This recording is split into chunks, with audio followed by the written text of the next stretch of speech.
नमस्कार बंधु बान्धवीসকল আপোনাৰ লাচিত বৰফুকন সাৰ্টিফিকেটটো ডাউনলোড কৰোঁতে সমস্যা হৈছে নেকি বা আপোনাৰ সাৰ্টিফিকেটটো আপুনি ডাউনলোড কৰিছে কিন্তু ওপেন হোৱা নাই এনেকুৱা সমস্যাত আপুনি পৰিছে নেকি বা এনেকুৱা অসুবিধা দেখা দিছে নেকি যদি দেখা দিছে তেনেহলে আপুনি সঠিক ভিডিও চাই আছে এই ভিডিওত আপুনি জানিব পাৰিব আপোনাৰ সমস্যা কি কিয় ওপেন হোৱা নাই আপোনাৰ সাৰ্টিফিকেটটো যদি আপুনি ভিডিওটো এবাৰ সম্পূৰ্ণকৈ চাই আপুনি সম্পূৰ্ণ বুজি পাব কেনেকৈ ওপেন কৰিব লাগিব সো আপুনি ডাউনলোড কৰাৰ পিছত আপুনি দুই ধৰণে আপুনি ওপেন কৰিব পাৰিব মই আপোনাক দুটা ধৰণ দেখুৱাম আপুনি দুই ধৰণে আপোনাৰ সাৰ্টিফিকেটটো ওপেন কৰিব পাৰিব সো আপুনি সম্পূৰ্ণ স্টেপ জানিবলৈ ভিডিওটো আপুনি প্ৰথমৰ পৰা শেষলৈ সম্পূৰ্ণকৈ চাব মই আপোনাক দুটা স্টেপ দেখুৱাম আপুনি কেনেকৈ ওপেন কৰিব প্ৰথমত আপুনি আপোনাৰ মোবাইলৰ গুগল ব্ৰাউজাৰ অন কৰিব অন কৰাৰ পিছত আপুনি ইয়াত লিখিব lasitbarphukon.assam.gov.in আপুনি এনেকুৱাকৈ লিখিব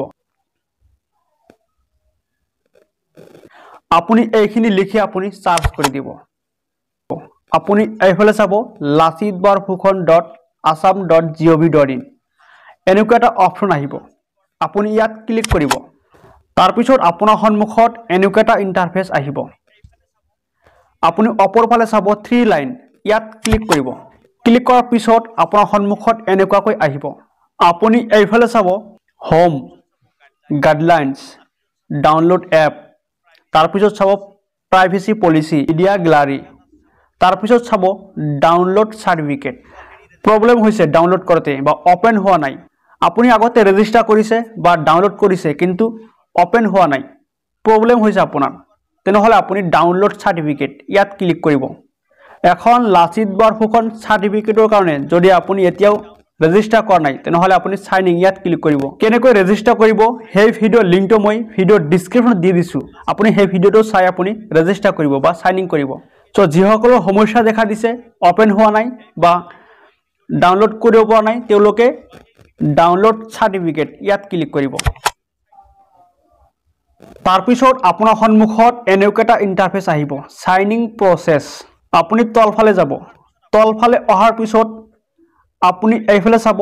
sign in information enter mobile number ইয়াত আপুনি আপোনাৰ মোবাইল নম্বৰ লিখিব লাগিব যেটো মোবাইল নম্বৰ সহায়ত আপুনি ৰেজিস্টাৰ কৰিছিলে বা সাইন ইন কৰিছিলে সেই মোবাইল নম্বৰটো আপুনি ইয়াত লিখিব লিখাৰ পিছত আপুনি তলফালে চাব ইন্টাৰ ক্যাপচাৰ এই ক্যাপচাৰ কোডটো আপুনি এইটো বক্সত আপুনি ইন্টাৰ কৰি দিব সো এইখিনি আপুনি সম্পূৰ্ণকৈ ফিল আপ কৰাৰ পিছত আপোনাৰ মোবাইল নম্বৰ আৰু ক্যাপচাৰ কোডটো বহুৱাৰ পিছত আপুনি তলফালে চাব গেট OTP ইয়াত আপুনি ক্লিক কৰিব তাৰ পিছত আপোনাৰ সন্মুখত এনেকুৱাকৈ আহিব ওয়েট এ মোমেন্ট আপুনি অলপ সময় ওয়েট কৰিব তাৰ পিছত আপোনাৰ মোবাইলত এটা OTP আহিব তাৰ পিছত আপোনাৰ সেই OTPটো আপুনি ইয়াত ফিল আপ কৰি দিব বা বহুৱাই দিব সো আপোনাৰ OTPটো আপুনি ইয়াত ইন্টাৰ কৰাৰ পিছত তলফালে চাব আপুনি সাবমিট আপুনি ইয়াত ক্লিক কৰিব তাৰ পিছত আপোনাৰ সন্মুখত এনেকুৱা এটা পেজ আহিব বা ইন্টাৰফেস আহিব আপুনি এইফালে চাব list of participants download the certificate from the following list আপুনি তলফালে আহিব তলফালে অহাৰ পিছত আপুনি ইয়াত আপোনাৰ সম্পূৰ্ণ ডিটেইলছ শো কৰিব ইয়াত চাব আপোনাৰ নাম থাকিব তাৰ পিছত ইয়াত থাকিব আপোনাৰ ডেট অফ বাৰ্থ ইয়াত থাকিব আপোনাৰ জেন্ডাৰ আৰু ইয়াত থাকিব আপোনাৰ এড্ৰেছটো তাৰ পিছত আপুনি ইয়াত চাব ডাউনলোড সাৰ্টিফিকেট সো আপুনি ইয়াত ক্লিক কৰিব আপোনাৰ সাৰ্টিফিকেটটো ডাউনলোড কৰিবলৈ তাৰ পিছত আপোনাৰ সন্মুখত এনেকুৱাকৈ আহিব এটা ইন্টাৰফেস আপুনি এইফালে চাব ডাউনলোড সাৰ্টিফিকেট আপুনি তলফালে চাব PDF ওপেন আপুনি ওপেনত ক্লিক কৰিব ওপেনত ক্লিক কৰাৰ পিছত আপোনাৰ সন্মুখত এনেকুৱাকৈ আহিব ডাউনলোড ফাইল সো ডাউনলোড আপুনি ইয়াত ক্লিক কৰিব তাৰ পিছত আপোনাৰ সন্মুখত এনেকুৱাকৈ আহিব দুটা অপচন আহিব সো আপুনি যিকোনো এটা অপচন সিলেক্ট কৰিব সিলেক্ট কৰাৰ পিছত চাওক এনেকুৱাকৈ আপোনাৰ সন্মুখত আপোনাৰ সাৰ্টিফিকেটটো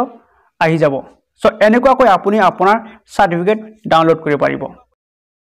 সেকেন্ড স্টেপত আপুনি কেনেকৈ ডাউনলোড কৰিব যিসকলৰ ওপেন নহয় তেওঁলোকে কেনেকৈ ওপেন কৰিব আপুনি প্ৰথমত আপোনাৰ মোবাইলৰ ফাইল মেনেজাৰ ওপেন কৰিব ওপেন কৰাৰ পিছত আপুনি চাব ডকুমেন্ট আপুনি ইয়াত ক্লিক কৰিব ক্লিক কৰাৰ পিছত আপুনি এইফালে চাব ডকুমেন্ট তাৰ পিছত তলত চাব ওয়াল তাৰ পিছত ইয়াত চাব DOC আৰু ইয়াত চাব XLC আৰু ইয়াত চাব PPT আৰু ইয়াত চাব আপুনি PDF সো আপুনি ইয়াত ক্লিক কৰিব ক্লিক কৰাৰ পিছত আপুনি তলফালে চাব ইয়াত থাকিব আপোনাৰ নাম থাকিব নামৰ এইফালে থাকিব সাৰ্টিফিকেট PDF